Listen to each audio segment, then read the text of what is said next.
You're listening to the Rent Roll Radio Show with Sterling Chapman. Hey, Rent Roll Radio listeners. As always, I'm your host, Sterling Chapman. Today, we are joined by Robert Preston with Climb Capital. Robert, welcome to the show, and thank you so much for joining us. Hey, thanks, Sterling, for having us. I'm super excited to be here. Awesome. So Robert was introduced to us through Alex Felice, who's a previous guest on the show. I'm sure any of you that are on Facebook have been cussed out or accosted by him at one point or another, but we still love Alex. So super excited to find out more about Climb Capital and your business. And to get everybody acquainted with you in the first place, can you tell us a little bit about your history, how you got into real estate, what you were doing before, what you guys are doing today? Sure. Great question. Thanks. And to tie it back to Alex, in order so that Alex would not make fun of us and pick on us and accost us, we decided to bring Alex into Climb Capital and make him part of Climb Capital. So now he literally cannot fix us. Whether or not that was a good decision is TBD, huh? Yeah, he's doing great. So we're excited. He's very good at being, as he would say, loud on the internet, and we are not. Yeah. So we're happy to blend our two things. So for me, so back history, profession-wise, Clemson University, college grad, economics, go Tigers, loved that college. From there, went into the Marine Corps, was a Marine Corps V-22 pilot. So I flew the Osprey for about 14 and a half years, a couple of deployments to Afghanistan. And I always tell the pivoting moment or time period in my life where we made this transition from the profession of being a military officer to the real estate was really 2012. It was second deployment in Afghanistan, really actually a phenomenal deployment, a lot of really cool missions and doing stuff that people make movies about. But also had some pretty scary evenings, getting shot at or crashing aircraft or not really sure if I was going to make it home that evening or from that flight. And so out of that, I made three major decisions in my life. And one was to give my life and dedicate that back to Jesus. And the second was to marry the girl I was dating, Misty. And so we're happily married, almost getting close to 9 years now. And third was maybe there's a different way to make money than getting shot at and crashing airplanes. I bet you about having to clock in. You make me feel like a sissy. So being on 24-hour duty for 7 months at a time, you start figuring out that hourly rate, and it doesn't come out to be much per hour. So so I made that decision. From there it was going into okay, how do I figure out how to do this, right? And so for me, very linear, very logical type person. All right, I know some rich people. I've read about a lot of rich people. The commonality I see across all of them is real estate. Like, okay, so let's figure out what that's about. So simply just started reading books on deployment, ordering stuff. I think Audible still existed right then, just started, some books on tape, download type stuff, and just started destroying as many books as I could. Came back from deployment, spent some weekend education at the seminars with the gurus and the tutors and the mentors. And, from there, honestly, just was like simple A to B, do this. I would go home, do it. So start out in wholesaling. Single family houses, was going cool, making some good money. Went from there to start flipping houses, flipped like 30 houses, was making some money, good, but that became, a pretty big burden. It was a job. It was another thing. I was like, hey, I've got to find a way to get some passive income. Like, I don't want to work this. The point of investing was to not work this hard. Sure. And sat down, started doing the math of how many houses I need to buy based off, rough average cash flows. And I'm like, dude, that's like a lot of houses. It's like 50 houses I need to buy. And this is a pain. This is hard. I'm like literally driving down the street, look over to the left, and there's a trailer park. I'm like, wait, that's a lot of houses too. And I called to get the price, and like, yeah, you can buy 16 of these houses and the property for $200,000. Like, all right. So that was literally my first investment, was a $200,000 16 unit mobile home park that we bought. And, it put out like right from the get-go, made like $3,000 a month cash flow on a Awesome. $200,000 property. So yeah, from there, we, probably dive into some more of the details, but that was the genesis. That was 2015, just essentially snowball from there to Back when office you buildings. back when you could get a 16 unit trailer park for 200 grand. Yeah. Back when there was no competition for that, surprisingly, we were the only idiots buying that. But that's paid off quite well since then. I bet. Awesome. Yep. So why did you not stick in trailer parks? You, from my understanding, you branched out to multifamily, now RV parks. Yeah. So, a lot of guys talk about, there's a lot of value of being very niche and very specific. And I think that is true. But for me, it's been just, honestly, I'm like a deal junkie, right? So it's super hard for me to focus on just one asset when I see another asset that I know the fundamentals are the same and it's a phenomenal return. Like, why would I not take that deal just because I'm an apartment guy or mobile home park guy? And so really, it was just finding deal to deal. So the very next deal was actually an office building downtown Pensacola. Bought that 16 months later, sold it for 200% return. I was like, dude, what does it matter what asset it is? So that's why, if I'm honest. Yeah, I am too a victim of the shiny red ball, and have a hard time with the sticking to the niche. So no, I get it for sure. And to your point, it's, if it works, it works, Yeah. You just look at the fundamentals, right? It's just, what is the ROI? What's the cash flow? That's it. I don't, I once flipped a yacht, bought a 55-foot Hatteras sport fish, and everyone's like, what are you doing? You're crazy. Like it's the same thing. It's the same thing as flipping a house. Here's the ARV. Here's how much money it's going to take me to get there. Here's how much I bought it for. It's profit. Like what's the difference? So sure. Yeah. Cool. So what does your portfolio primarily look like today? So we're in a dramatic restructure. In the last 2 months, we have sold, now approaching our 8th property that we've sold out of the portfolio. We've also bought, so we're restructuring, getting out of a lot of the Class C apartments, getting out of some of the, we'll call them Class C mobile home parks that we have. And we've sold those off and done very well with those. And now really our buy box is centralized a lot on RV parks and RV park resorts, or the hybrid micro hotel resort combination. So that's an interesting space. How did you decide to migrate in that direction? Yeah, again, being a deal junkie, kind of fell into it. So the first RV park we actually bought was early. What was that? It was early 2020. So a friend of mine sent me a Facebook link, said, hey, you should look at this park. And the reason that we looked at it was a 36 pad RV park. However, it was 100% ran like a mobile home park. So all either 6-month or annual leases, everyone lived in this was not like a vacation. We're cooking marshmallows. This was necessity of life. I have to live in an RV. Plant workers. Yeah. Yeah. Traveling nurses, shut down plant stuff. And looked at it. The rents were 150 below what they should be. We don't own any of the homes. I can buy it. It's just dirt. All right. So to me, it was no different. So let's just buy this and run it just like a mobile home park. And we did.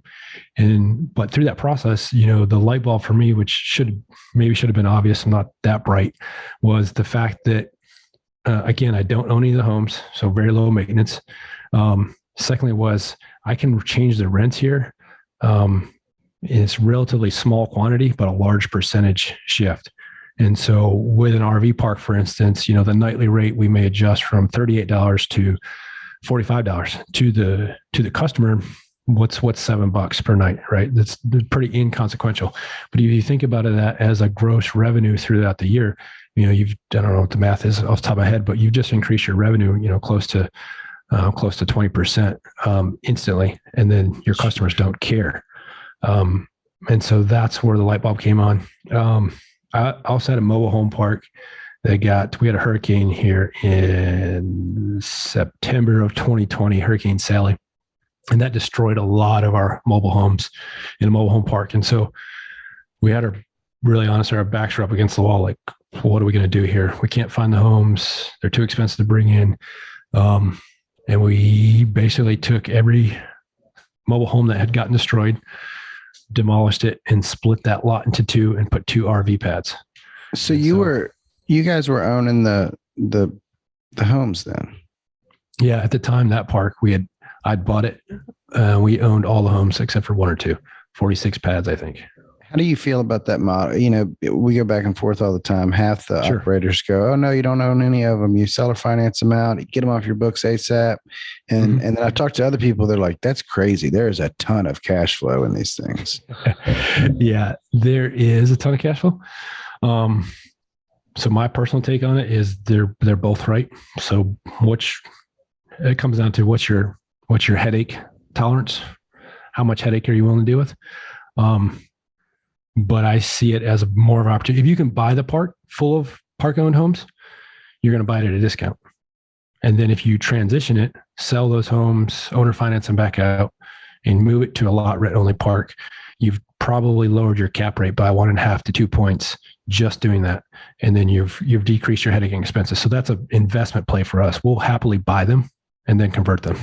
So my question, recently we were looking at, like I mentioned earlier, we got some land over in Lake Charles, and we're partner and I were talking about doing like half mobile home park, half RV park. And you know, back of the napkin, he was counting the rents from the park owned homes.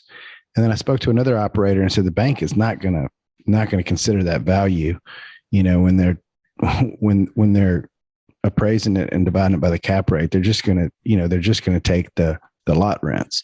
Do you have any color to add on that conversation? Yeah, absolutely. So to me, it's kind of been a wash, right? You could separate out that home income and discount that or not include it, but you're also going to have a lower cap rate, right? So increasing the value. Or you can leave that income in and you're going to reduce the cap rate. What I've seen is the math actually just a lot of times works out to be pretty close to the same valuation, however you look at it.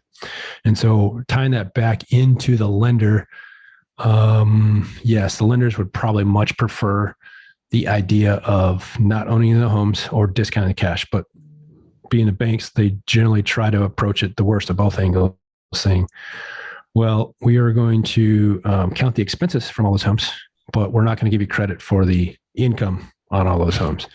And so that's always been a bit of a battle. We've just built some good relationships with local bankers, and for lack of better words, they just say, yeah, whatever it appraises for, we're good with. However, the appraiser, wants to count that income, discount it or not, change the cap rate or not, doesn't really matter. If the appraiser comes out, we're good. So maybe shortcutted that a little bit, to be honest. No, for sure. No, that's about as good of an answer as you could expect to get on the subject. Yeah, just make it work is my thought. So tell me about RV parks. What makes a piece of land good for an RV park? Is it proximity? Is it, what am I was looking at this property that we had under contract, and I went to somebody else that was developing an RV park, and they said, well, instead of trying to like make your land fit this, come up with your business plan first and then go find a piece of land that fits that business plan. So we were like 14 miles off of I-10, and I'm thinking we'd probably be better suited closer to the interstate. Well, I think you're correct. First answer is, are you an RVer? No. You have an RV, been in one? Drive one? No. So I would highly recommend at least just renting one for the weekend and going and doing that. Some of the things you don't even think about that seem inconsequential become important. I've got a 43-foot RV, right? And it sits like it's the maximum height that can go down the road. It's like 14 foot high. So you start going down these back roads, side roads, and the tree limbs are there and no one's ever been down there and the semis don't go down there. And so it's grown over, and you start to take a $200,000 vehicle getting whacked by limbs on both sides. Those are the things to think about. If you got 14 miles of that, no one's coming to your park, right? It's just not going to happen. And so I would suggest that starting out of there, our buy box or criteria is relatively simple. We like to be pretty close to an interstate exit. By that, I mean, within 5 miles off the exit. We only buy non-seasonal parks, meaning they're open year round. We literally look for parks that have some type of water feature: pond, stream, lake, river, ocean front, even a pretty nice, pool resort type thing. Water draws people. And of course, the better the natural surrounding area, the beauty of the views, that's always a help. But, in the South, everything's flat. It's not a lot of great views. It's just pine trees. So water is a big draw. I mean, and honestly, that's about our criteria. If it's in Florida, it's going to do well. It's got a Florida address. It's just nice. It just is. So that's what we look for in a park size wise. Really the same fundamentals as most apartment complexes and mobile home parks, like big enough to have full-time management, whatever that pad count is. That's a financial calculation, not really a pad count for us, but that's roughly about 100 units most of the time. What does full-time management look like? We're very blessed that in 2 of our parks, we've got one as far north as Cincinnati and one in North Coleman. And that's, for us, at least a day's flight or a day's drive for us to get there. So a lot of the parks we buy, generally, we're buying them off owner operators who have either built it or have built it up, and they've lived on the space. And there's usually a pretty decent single family house that the owner used to live in. And so we've really kind of cultivated a culture of where we like the park manager itself, him or her and his family, to stay on the facility. And then, they're going to utilize either camp host, people who are just trading their time for some rent, or some, part-time or hourly employees to be there. So our structure is there's a general manager on salary, ideally live on the park, and then they're going to utilize whatever staff they need to execute the performance game plan. Awesome. Yeah. So we have I think we've taken a bit of a different approach to management than both on, and this is across the board, whether it's apartment complex, mobile home park, or every park, really doesn't matter. We have found that experience and resume is far less important and less of an indicator of success than the character and drive of the individual. Sure. And so we've really been recruiting and cultivating people who essentially want to be park owners in the future, want to be investors in the future, and this is a stepping stone, and we're okay with that. Awesome. Before we move on, any other comments you think the listeners should know about RV parks? Yeah, they're fun. It's like, it's so refreshing to be, from an owner's perspective, for your tenant to pay before they get there and then leave and be happy that they paid you. And if they don't pay, it's not an eviction. It's you're trespassing. Get your stuff off of my spot in the next 10 minutes, or I'm calling the cops, or I'm hooking my truck up to your camper and dragging it out the road. So nice. You do that? Y'all can do that? Heck yeah. Does that ever? I don't know if we can, but we. Does that ever? You ever have like people pull guns on you? Does that ever get like escalated? I'm a big dude. No, no. Generally, I'm somewhat joking, but I'm not. But the nice part is that most people at a campground are relatively happy. They're on vacation. They've got probably a $60,000 truck and a $80,000 gooseneck. Sure. They're a different clientele. It's not an expensive vacation. They're not staying in the Ritz-Carlton. It's like $45 a night, but it's with the family. So it's just a great atmosphere. It's what I do. It's kind of my hobby with the family. So yeah, it's just a lot nicer than Class C apartment complexes. For sure. That's cool. Chasing the evictions. So yeah. Tell me a little bit more about Climb Capital, about your structure, how you're organized, who's involved, and how you put it all together. Yeah. So Jeremy and I are the co-founders, Jeremy Hands. We met really about the same time, going back there to that first RV park. Our story is that we were mobile home park. We were both trying to buy the same mobile home park. We just by coincidence lived one block apart from each other. By coincidence, we're in the same church, in the same Sunday school class, had the same job. all these things like were creepily lining up, and all of a sudden we're just, at church basically like, hey, what do you do? I buy real estate. Well, what do you do? I buy real estate. And it turns out we're looking at the exact same park. Like, well, let's just do this together then. Like, okay. Nice. So we did. And that was really like 2014. From that time period, we did a lot of joint ventures together. I would say probably 80 to 90% of our deals were together. But he had his own company. I had my own company. Sometimes we did our own deals individually, but it got to the point where there was a lot of confusion from the outside world. Like, are you guys together or not? Or what's this relationship? And 2020, I was exiting the Marine Corps full time. Jeremy was getting on the same time frame of leaving the Navy full time. And we're like, well, let's put this stuff together. Let's put a brand to it. Let's make the decision to build this company together instead of individually. And so that's where we formed Climb Capital. We branded it as Climb Capital. And then that was just him and I.